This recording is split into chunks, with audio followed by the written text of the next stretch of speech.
Hello good afternoon. आज मैले यो क्लास 12 स्टार्ट गरेँ है। क्लास 12 को मोडल क्वेसन आज भर्खरै एनईबीले निकालेको त्यो मोडल क्वेसनको सोलुसन्सहरू म गर्दैछु वान बाई वान। क्लास 12 को है, अब चाहिँ क्लास 12 को मोडल क्वेसन्सहरू सल्भ गरिदिनु पर्यो। अलिक गाह्रो पनि आछ जस्तो कुरा बुझिरहेको छ होइन, खास गाह्रो चाहिँ छैन। अब त्यही हो, अलिक मजाले राम्रोसँग ध्यान दिएर अन्डरस्ट्यान्डिङ लेभल बढाउनु पर्ने क्वेसन्सहरू चाहिँ पक्कै पनि आएको छ। सो द अन्डरस्ट्यान्डिङ लेभल चाहिँ अलिक इन्क्रिज गर्नु पऱ्यो स्टुडेन्ट्सहरूले, अनि त्यसो भयो भने चाहिँ के भनेपछि चाहिँ यो सल्भ भइहाल्छ है। ओके, अब म अहिले अब्जेक्टिभ्सहरू कति सकिन्छ एउटा भिडियोमा, नत्र दुईवटा पार्ट बनाएर चाहिँ यो भिडियोहरू अपलोड गरिदिन्छु होइन। एउटामा सकियो भने एउटामै, नत्र लामो हुने भयो भने दुईवटा बनाएर अपलोड गरिदिन्छु। त्यस पछाडि चाहिँ यो जुन सब्जेक्टिभ छ, सब्जेक्टिभ पोर्सन त्यतातिरको पनि कन्टिन्युसली सल्भ गर्दै हालिदिँदै जान्छु होइन। यो चाहिँ 12 क्लासको लागि मेरो फर्स्ट भिडियो। यसै अब च्यानललाई पहिले मैले ब्याचलरको केही भिडियोजहरू अपलोड गरेको थिएँ। सो च्यानललाई अलिकति बढाउनु पऱ्यो होइन, सबैजनासँग पुर्याउनको लागि सबैले सेयर गरिदिनु पऱ्यो है। अनि राम्रो नराम्रो के छ फिडब्याक कमेन्ट गरेर अनि लाइक बटन थिचेर होइन। क्लास 12 पास गराउने गरी म बनाउने भनेपछि त लाइक गर्नु पऱ्यो नि त, अनि सब्सक्राइब पनि गरिदिनु पऱ्यो है। सब्सक्राइब गर्ने, लाइक गर्ने, अनि सबै साथीहरूलाई पुर्याउने सेयर गरेर। ओके, वान बाई वान म गर्दै जान्छु, आइडिया पनि कति सक्छु होइन त्यो प्रोभाइड गर्दै जान्छु। प्लस यसको पछाडि इमिडिएटली आज एउटा भोलि गर्दै कन्टिन्युसली के हुन्छ त, अब कतिवटा धेरै लामो होइन, एक दुईवटा भिडियोहरू क्वेसन सल्भ गरेर हालिदिन्छु है त। अर्को जुन सब्जेक्टिभ पोर्सन छ त्यसको पनि सबै भिडियोहरू आउँछ। त्यस पछाडि कोर्सको अरू कन्टेन्टहरू पनि त्यो म कन्टिन्युसली हाल्दै जान्छु। सो के गर्नु पऱ्यो त, like share and subscribe. Okay, ल स्टार्ट गरौँ क्वेसन नम्बर 1बाट। क्वेसन नम्बर 1 मेकानिक्सबाट छ। Which of the following is correct formula for calculating radius of gyration of a rotating object? Rotating अब्जेक्टको रेडियस अफ गाइरेसन निकाल्ने correct formula कुन हो भन्छ है। यो त भेरी भेरी इजी हुन्छ। हामी रेडियस अफ गाइरेसन पढिसकेको मान्छे, डिफाइन गरिसकेको मान्छेहरूले चाहिँ फर्मुला पनि थाहा छ हामीलाई है। So radius of gyration is defined as, यसलाई के भन्ने लेटरले जेनरल डिनोट गर्छ। रेडियस अफ गाइरेसन भनेको के हो त खासमा, एक्चुअली के हुन्छ, कुनै एउटा अब्जेक्टको हामी चाहिँ के गर्छौँ भने मोमेन्ट अफ इनर्सिया क्यालकुलेट गर्दाखेरि एउटा कुनै पर्टिकुलर एक्सिस हामी के गर्छौँ त डिफाइन गर्छौँ। त्यो एक्सिसमा सबै मासहरू त्यही एक्सिसको कुनै पोइन्टमा कन्सन्ट्रेट हुन्छ भन्ने जरुरी छैन। सो रेडियस अफ गाइरेसनलाई कसरी डिफाइन गर्छ त, it is the perpendicular distance from the axis of rotation, axis of रोटेसनबाटको पर्पेन्डिकुलर डिस्टेन्स कहाँसम्मको, to a point where the entire mass of the body is suppose to be concentrated. So एउटा body हुन्छ, त्यसको चाहिँ entire मास चाहिँ एउटा पोइन्टमा concentrate भएको हुन्छ। हामी त्यो सपोज गर्न सक्छौँ। यहाँ अलिक सानो स्पेस रहेछ, एउटा बडी बनायो मैले, यो एउटा बडी, अनि यहाँनिर suppose this is the axis of rotation, अनि यो point, this point is the point where the whole mass of the body is supposed to be concentrated. Then this distance, the perpendicular distance between this axis and this point, is called radius of gyration. Okay, so it is your distance is radius of gyration. So actually it is distance and using the distance. अब यसमा हामीले moment of inertia निकाल्ने formula in terms of radius of gyration, it is equal to total mass into radius of gyration को square है। So I is equal to M K square. त्यसो भए के square is equal two के हुने भयो त, K square is equal to I by M हुने हो। So K square is equal to I by M भनेपछि K square is equal to I by M भनेको option number A is the required answer. Okay, so option number A चाहिँ answer हो। अब यसलाई अर्को मेथडबाट जुन हामीले 11 क्लासमा पढेको छौँ, युनिट एन्ड डाइमेन्सनमा, डाइमेन्सनल मेथडबाट पनि सल्भ गर्न सकिन्छ। यसमा चेक गर्दा त्यसको लागि अब क्लास पढ्दै जाँदाखेरि अथवा रिभिजन गर्दै जाँदाखेरि हामी यो मोमेन्ट अफ इनर्सियासँग फ्यामिलियर हुन्छौँ। मोमेन्ट अफ इनर्सियाको युनिट के हुन्छ त, केजी मिटर स्क्वायर। ओके, अनि यो मास हो तलपट्टिको, यसको युनिट के हुन्छ त, केजी हुन्छ। यो क्यान्सल हुन्छ, सो मिटर स्क्वायर भयो। यहाँ रेडियस अफ गाइरेसनको स्क्वायर छ, K square is equal to metre square, so K is equal to metre. So dimensional मेथडबाट पनि यही करेक्ट एन्सर हो। यसमा चेक गऱ्यो भनेदेखि के हुन्छ, k = I/m। यहाँ डाइमेन्सनल मेथड गऱ्यो भने k को युनिट मिटर स्क्वायर आउँछ। त लेन्थ हो, रेडियस हो, यसको युनिट मिटर स्क्वायर त हुँदैन। सो दिस इज यो के हुन्छ त रङ एन्सर। यसरी नै यसमा गर्दाखेरि पनि रङ। ओके, आइदर त्यो मेथड डाइरेक्ट भइहाल्यो नत्र भएन भने dimensional method is very very important है। सो डाइमेन्सनल मेथड हामीलाई त्यही भएर पहिलेदेखि पढाएको फर्मुलाहरू कन्फ्युज भयो भने यसो चेक गर्नु पऱ्यो भने डाइमेन्सनल मेथड हामी युज गर्छौँ। ओके, यो ठिक छ। Okay, now second number question is अलिक दिमाग लगाउनु पर्ने खालको क्वेसन सोधेको छ। सेकेन्ड नम्बरमा a horizontal stream of air is blown under one of the pans of a beam balance as shown in figure। यहाँ मैले फिगर बनाएको छु तर अलि राम्रो चाहिँ छैन हैन, मोडल क्वेसन छ। मोडल क्वेसन हेर्दा भइहाल्छ। यो बिम ब्यालेन्स हो, यसको दुईवटा प्यान्सहरू छ। यसमध्ये यसमा चाहिँ यो साइडमा फिगरमा दिएको छ त्यहाँनिर मोडल क्वेसनमा के गरेको छ त होरिजेन्टल स्ट्रिम अफ यसरी चाहिँ एयर ब्लो गरे, यतापट्टि चाहिँ यसरी एयर लगायो है। What will be the effect of this on the pan? अब यो एयर यसरी लगाएपछि यो प्यान छ नि जुन, यसमा चाहिँ के इफेक्ट हुन्छ त? आइदर त्यो प्यान माथि मुभ गर्ला अर तल मुभ गर्ला अर केही पनि नहोला हैन, अथवा रोटेट्स भन्ने अप्सन पनि दिएको छ, त्यो पुरा बिम ब्यालेन्सै घुम्छ होला है, त्यस्तो पनि हुनसक्छ। के हुन्छ भनेर सोच्छ। अब यसमा चाहिँ हामीले के गर्नु पर्यो त? यसमा हामीले युज गर्नु पर्यो बर्नलिज प्रिन्सिपल। ओके, बर्नलिज प्रिन्सिपल मेकानिक्सकै भयो है। बर्नलिज प्रिन्सिपलमा के भन्छ, तीनवटा इनर्जीको सम भन्छ हामी, त्यसको चाहिँ त्यो सबैको सम चाहिँ के हुन्छ त? त्यो चाहिँ कन्स्ट्यान्ट हुन्छ। यो चाहिँ यति इज इक्वल टु कन्स्ट्यान्ट भनेको sum of pressure energy per unit volume, kinetic energy per unit volume and potential energy per unit volume is equal to a constant quantity. So अब यहाँ हाम्रो हाइट सेम छ दुईटै प्यानको, अथवा compare गरिदिरहेको छु चाहिँ। So height same छ भने यो नलेख्दा पनि भयो, लेख्दा पनि हुन्छ है। नलेख्दा भयो T plus half rho v square is equal to constant quantity. के हुने रहेछ त? यतापट्टि कन्स्ट्यान्ट भनेको एउटा फिक्स भ्याल्यु चेन्ज हुँदैन, दुईटाको सम चाहिँ अलवेज कन्स्ट्यान्ट हुने रहेछ। अब यहाँ के भयो त? यहाँ त यहाँ भेलोसिटी इन्क्रिज गरिदियो एयरको तलपट्टि है। यहाँ भेलोसिटी इन्क्रिज गर्यो भने यो भी चाहिँ के हुने रहेछ त? भी इन्क्रिज भयो, भी भेलोसिटी इन्क्रिजेस। भेलोसिटी इन्क्रिज भयो भने दुईटाको सम कन्स्ट्यान्ट हुनको लागि प्रेसर के हुनु पर्यो? डिक्रिज हुनु पर्यो। ओके, यो दुईटाको सम चाहिँ कन्स्ट्यान्ट हुनको लागि चाहिँ प्रेसर डिक्रिज हुनु पर्यो। प्रेसर डिक्रिज भयो, यहाँनिर यो साइडको प्रेसर डिक्रिज भयो भने के हुने रहेछ त? प्यान अटोमेटिकली तलतिर मुभ गर्छ हैन। प्रेसर कम भएपछि त भ्याकुम जस्तो क्रिएट भयो, भ्याकुमतिर चाहिँ के हुन्छ अटोमेटिकली त्यसले के गर्छ त? एट्र्याक्ट गर्छ, तान्छ। हामीलाई एउटा सानो केटाकेटीमा एउटा जादु देखाउँछ नि, एउटा बट्टाभित्र चाहिँ एउटा बोतलभित्र केही बालेर कागजहरू बालेर हालिदिन्छ, अनि यहाँनिर उसिनेको अन्डा ट्याक्क राखिदियो भनेदेखि यो अन्डाभित्र छिर्छ। के भएर? यहाँ बालेपछि यहाँको अक्सिजनहरू चाहिँ बर्न आउट हुन्छ, भ्याकुम क्रिएट हुन्छ, अनि यसले के गर्छ त? तान्छ माथि है। सो बाहिरपट्टि प्रेसर बढी हुन्छ, यहाँ प्रेसर कम भएपछि तल जान्छ। यहाँ पनि के हुने रहेछ त? यतापट्टिको प्रेसरहरू बढी हुन्छ, यहाँ कम भएपछि तल जान्छ। सो के हुने रहेछ त? यो बिम ब्यालेन्स चाहिँ डाउनवर्ड डिरेक्सनमा मुभ हुन्छ। So right answer is goes down. त्यो प्यान के हुने रहेछ त? तलतिर जान्छ। त्यही प्यान है जुनमा एयर फ्लो गरेको छ त्यो तल जान्छ, यो तल गएपछि उतापट्टिको अटोमेटिकली माथि जान्छ। ओके, ल यो पनि ठिक छ। नाउ थर्ड क्वेसन गरौँ। नेक्स्ट थर्ड क्वेसन चाहिँ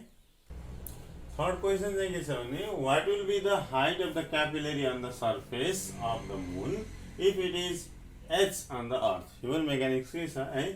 सो के हुने रहेछ त? एउटा क्यापिलरी ट्युब, क्यापिलरी एक्सन हामीलाई थाहा छ नि हैन, सानो सानो क्यापिलरीहरू पानीमा राखिदियो भने त्यहाँ लिक्विडहरू रेज गरेर माथितिर मुभ गर्छ। सो ती क्यापिलरीलाई बोकेर अर्थबाट मुनमा लगेछ है। अर्थमा कति हाइटसम्म रेज गर्थ्यो? एच हाइटसम्म माथि लिक्विड रेज गर्थ्यो भने मुनमा कति जान्छ भनेर सोध्छ है। सो हामीसँग यो त इजी भयो है। फर्मुला छ height of the liquid rise in the capillary H is equal to कति छ?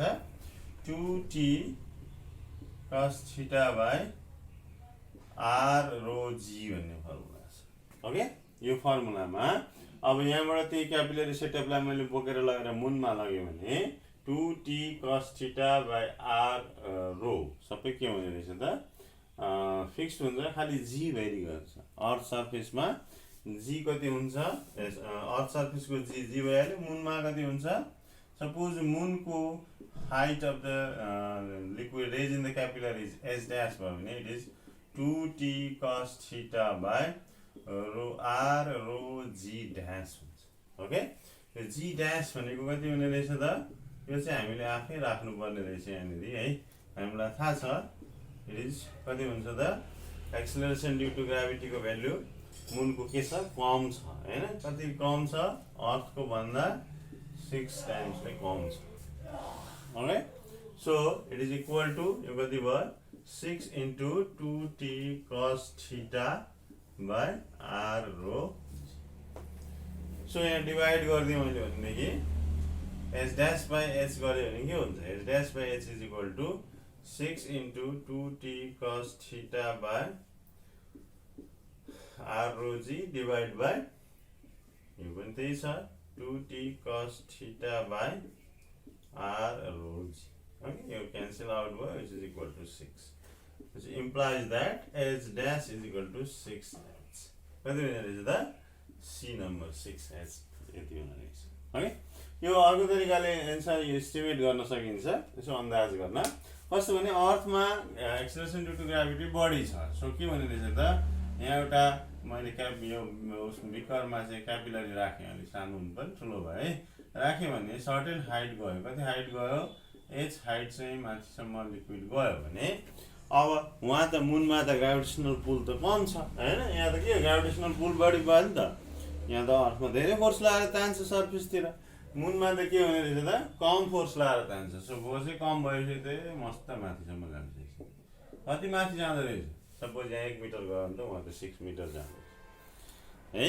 1 सेन्टिमिटर गयो भने 6 सेन्टिमिटर. ओके, यसरी एप्रोक्सिमेट गर्न सकिन्छ, अन्दाज गर्न सकिन्छ. ओके, नाउ 4 नम्बरमा अब थर्मोडायनामिक्स तिर पुग्यो है. थर्मोडायनामिक्स पुगिसक्यो, मेकानिक्स 3टा सकिसक्यो हैन. सब्स्क्राइब गर्नु भएको छ कि छैन? सब्स्क्राइब चाहिँ गरिहाल्नु पर्यो है. अनि भिडियो एकदम दामी बनिरहेछ नि त. 3टा क्वेसन सल्भ भइसक्यो. लाइक पनि गर्नु परिहाल्यो है. कमेन्ट लास्टमा गर्दा पनि हुन्छ. अनि साथीहरुलाई यो हेरिसकेपछि शेयर पनि गर्नु पर्यो. Okay, now what is the coefficient of performance of an ideal refrigerator working between the ice point and the room temperature भन्छ है. आइस पोइन्ट र रुम टेम्परेचर को बीचमा वर्क गर्ने एउटा के रहेछ हामीसँग रेफ्रिजरेटर छ, फ्रिज है. पहिला फ्रिज सम्झौँ. छ भनेदेखि त्यसको कोएफिसिएन्ट अफ परफर्मेन्स कति हुन्छ भन्छ. ओके, सो अब हामीले कार्नोट साइकल पढ्छौँ हैन. पढेको छैन भने अथवा पढिसकेको छ भने ठिक छ. त्यसको ठ्याक्कै अपोजिट कार्नोट इन्जिनको अपोजिट काम गर्ने, अपोजिट अर्डरमा काम गर्नेलाई चाहिँ हामी के भन्छौँ? रेफ्रिजरेटर भन्छ. यसमा के हुन्छ त? रेफ्रिजरेटरमा एउटा फिगर बनाऊ है. एउटा सोर्स हुन्छ अनि यहाँनिर चाहिँ कार्नोट भनौँ है. पहिले यहाँनिर चाहिँ वर्किङ सब्स्टेन्स हुन्छ. त्यस पछाडि फाइनली चाहिँ यहाँ सिङ्क हुन्छ. सो यहाँ यो हायर टेम्परेचर T1 यो लोअर टेम्परेचर T2 मा हुन्छ है.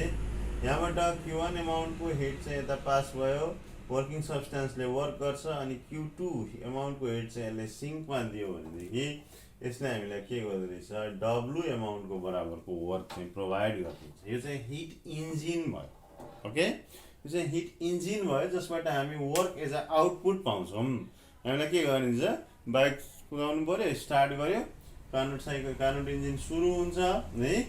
सिमिलर है, एक्ज्याक्ट हुँदैन. सुरु हुन्छ अनि त्यहाँदेखि हाम्रो फ्युल चाहिँ त्यहाँनिर यो हिट प्रड्युस गर्नलाई खर्च हुन्छ. अनि त्यसको बाबतमा हामीलाई सम अमाउन्ट अफ वर्क दिन्छ. त्यसको माध्यमबाट हामी बाइक चलाएर जान्छौँ है. त्यस्तै गाडीमा पनि सेम त्यस्तै हो. त्यहाँ डिजल इन्जिन हुन्छ, पेट्रोल इन्जिन, त्यस्तै भनेको सिमिलर टाइप. ओके, अब रेफ्रिजरेटरमा के हुन्छ? उल्टो हुन्छ. उल्टो भनेको Q2 अमाउन्टको यहाँ T2 टेम्परेचर लोअर टेम्परेचरबाट Q2 अमाउन्टको हिट चाहिँ सिङ्कबाट ड्र गरेर माथि लानु पर्यो. अनि सोर्समा लगेर हायर टेम्परेचर जुन छ त्यसमा लगेर चाहिँ दिन पर्यो है. अब यसमा चाहिँ यहाँ बीचमा के गर्छ यसले? अघि चाहिँ हामीलाई वर्क गरेर यसले दिन्थ्यो भने अब हामीले उल्टो जानु पर्यो. सेकेन्ड ल अफ थर्मोडायनामिक्सको एगेन्स्टमा जानु पर्यो. सेकेन्ड ल अफ थर्मोडायनामिक्सले के भन्छ? विदाउट एक्सटर्नल वर्क यहाँ लोअरबाट हायर टेम्परेचरमा हामी जुन हिट फ्लो गराउँछौँ त्यो चाहिँ हुँदैन भन्छ. विदाउट एक्सटर्नल वर्क हुन्छ त? हुँदैन नि त है. तर हामीले एक्सटर्नल वर्क चाहिँ अब के गर्यो त यहाँनिर फ्रिजमा हामी के जोड्छौँ इलेक्ट्रिसिटी हैन सप्लाई गर्यो भनेदेखि अब के गर्छ यसले ठ्याक्कै अघि कार्नोटको भन्दा अपोजिट अर्डरमा काम गर्छ यता Q2 एमाउन्टको हिट लिन्छ र सोर्समा यसले दिन्छ Q1 एमाउन्टको हिट है अथवा यहाँ टेम्परेचरको टर्ममा छ भने हामी यसलाई टेम्परेचरको टर्ममा पनि के गर्न सक्छौँ त चेन्ज गर्न सकिहाल्छ हामीलाई टेम्परेचरको टर्ममा क्वेसन दिएछ है T2 टेम्परेचर T1 टेम्परेचर छ यहाँ Q2 टेम्परेचर छ यतापट्टि Q1 temperature Q2 hit Q1 okay now coefficient of performance मैले डिफाइन गर्दैछु coefficient of performance it is the ratio of the quantity of heat extracted per cycle from the sink भनेको तलपट्टि sync भनेको contents of the refrigerator फ्रिजमा हामी जे राख्छौँ त्यसबाट hit निकाल्ने हो नि त हैन refrigerator to the mechanical work done W by the external agency to do so भनेपछि के हुने रहेछ त यो त यो it is equal to Q2 by W हुने रहेछ ओके यो के भयो त यहाँ चाहिँ quantity of heat extracted per cycle is Q2 that is Q2 by W हैन यसलाई यसरी लेख्न सकिन्छ Q2 by W is Q1 minus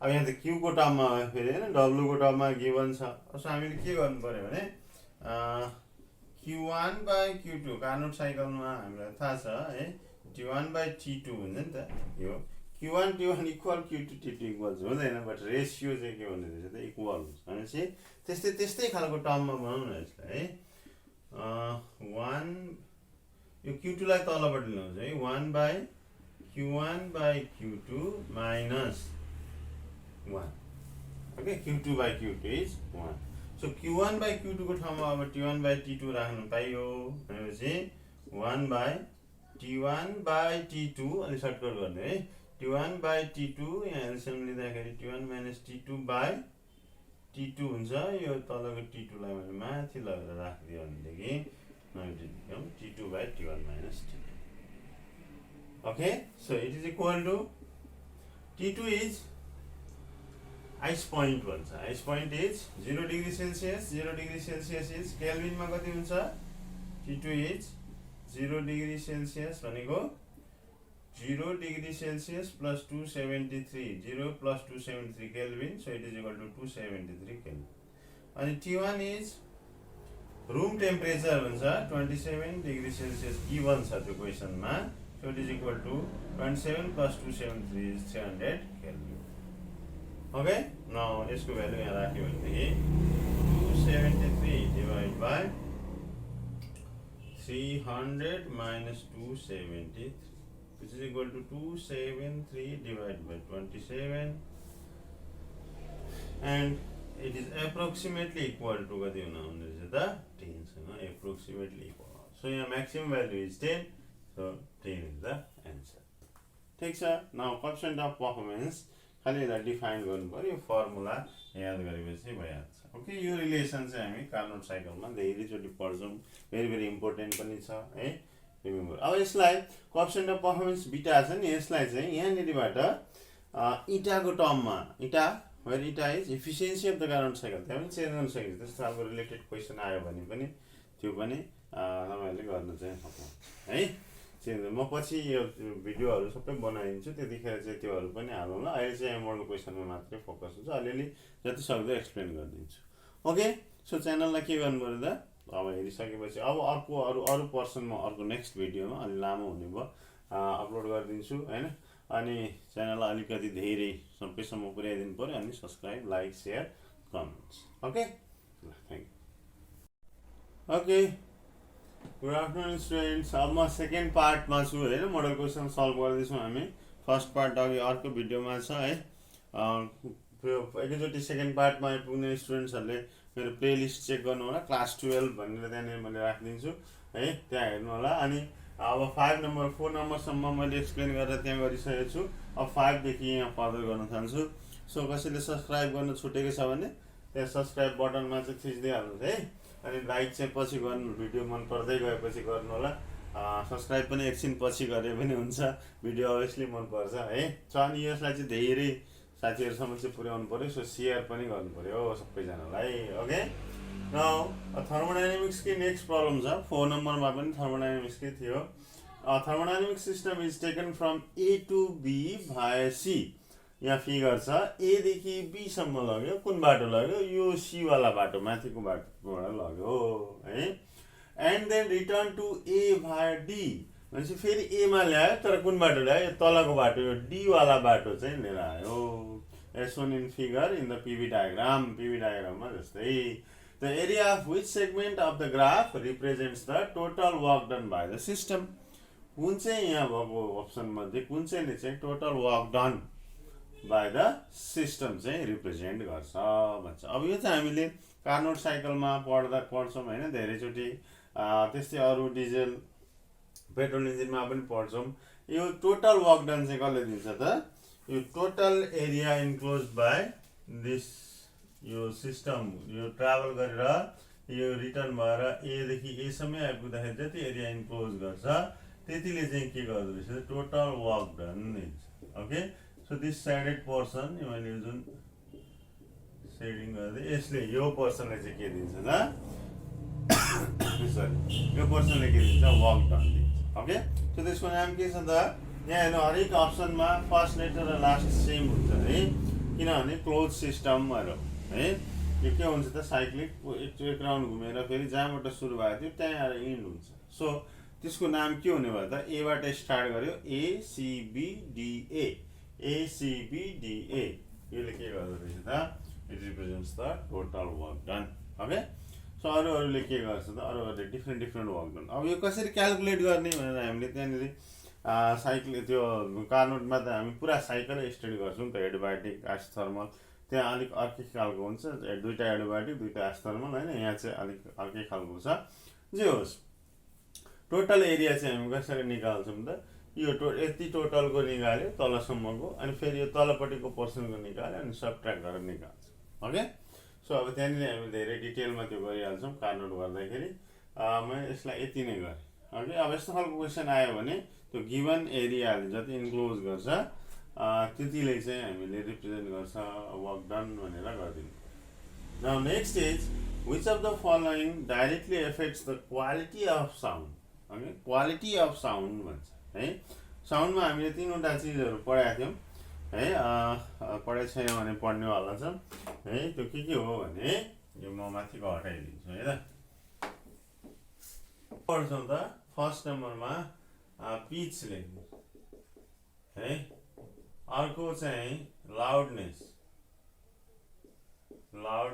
अनि अर्कोमा चाहिँ क्वालिटी है यसलाई के पनि भन्छ त टिम्बर पनि भन्छ ओके क्वालिटी और टिम्बर चाहिँ यो के हो खासमा यो चाहिँ क्यारेक्टरिस्टिक्स हो यसले के गर्छ त यो क्यारेक्टरिस्टिक्सले चाहिँ which enables us to distinguish one sound from another एउटालाई अर्कोसँग के गर्छ त छुट्याउनको लागि चाहिँ हामीलाई के गर्छ यसले हेल्प गर्छ okay from another even when के हुँदा पनि even when they are of same loudness and same pitch sorry तिनीहरु चाहिँ सेम लाउडनेस र सेम पिचमा हुँदै पनि हामीले दुईवटा डिफरेन्ट साउन्डहरु कसरी डिस्टिंग्विश गर्छौं भन्दाखेरि यो क्वालिटीबाट अर्थलाई टिम्बर पनि भन्छ त्यसबाट डिस्टिंग्विश गर्छौं फर एक्जाम्पल एउटै गीत गायो हैन एउटा मान्छेले एकदम राम्रो गायक राम्रो सिंगर छ त्यसले गाएको र अर्को कहिले पनि प्र्याक्टिस नगरेको हैन जोतको म जस्तो सिंगरले गायो भनेदेखि